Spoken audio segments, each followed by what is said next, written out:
लोक आस्था के 4 दिवसीय महापर्व छठ की पूजा का आज समापन हो जाएगा। सुबह उदयगामी सूर्य को नदी या तालाब में खड़े होकर अर्घ दिया जा रहा है।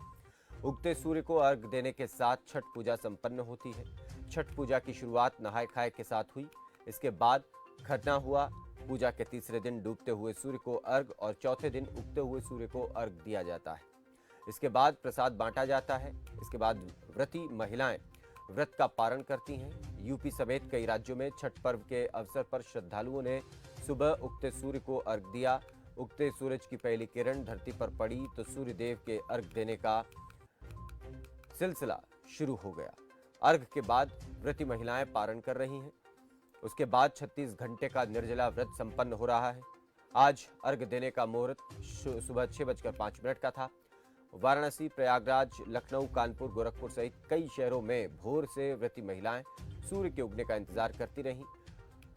उगा है सूरज देव जैसे गाने हर ओर गूंज रहे थे।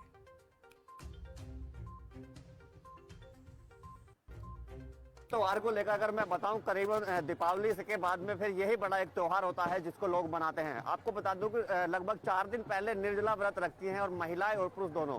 सबसे बड़ी बात यह है कि ये इस व्रत को इसलिए रखती है क्योंकि इनकी कुछ मान्यताएं होती हैं, उनको मांगती हैं। ये अगर वो पूरी हो जाती है तो फिर यहाँ पर अगर निर्जला व्रत रखती हैं। और मैं आपको बता दूं, एक बार तस्वीरें दिखाऊंगा। ये तस्वीरें हैं गंगोल तीर्थ स्थल की, यानी कि गुरु विश्वामित्र की तपोभूमि थी। और वहां पर आप देख सकते हैं किस प्रकार से श्रद्धालुओं को जो तांता वो लगा हुआ है। गंगोल तीर्थ स्थल को मैं आपको दिखाऊंगा कि चौतरफा से किस प्रकार से यहाँ पर जो श्रद्धालुओं ने इसको घेरे हुए हैं और लगातार अपनी उपासना कर रहे हैं।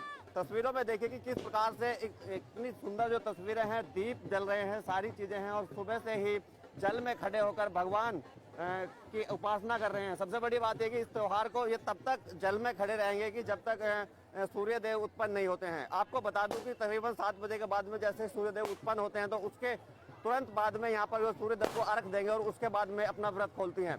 कहा जाता है कि तकरीबन 4 दिन से इस व्रत को रखती हैं, महिलाएं रखती हैं, पुरुष रखती हैं। और सबसे बड़ी बात है कि इसकी जो इसकी उत्पत्ति हुई थी, या फिर उसको कह देते हैं कि इस व्रत को किस लिए रखा जाता है।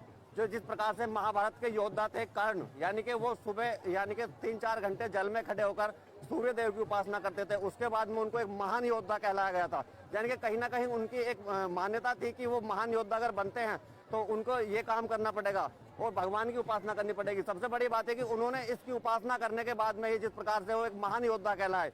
सबसे बड़ी बात यही होती है कि क्योंकि अगर भगवान की उपासना सच्चे मन से की जाए तो कहीं ना कहीं व्यक्ति सक्सेस जरूर होता है। लेकिन कहीं ना कहीं ये तस्वीरें वो हैं कि वो नज़ारा वो देखने को मिल रहा है यहाँ पर, जो दीपावली के बाद में जो बड़ा त्योहार मनाते हैं इसको। अपने सहयोगी नीरज कुमार, खबर मेरठ।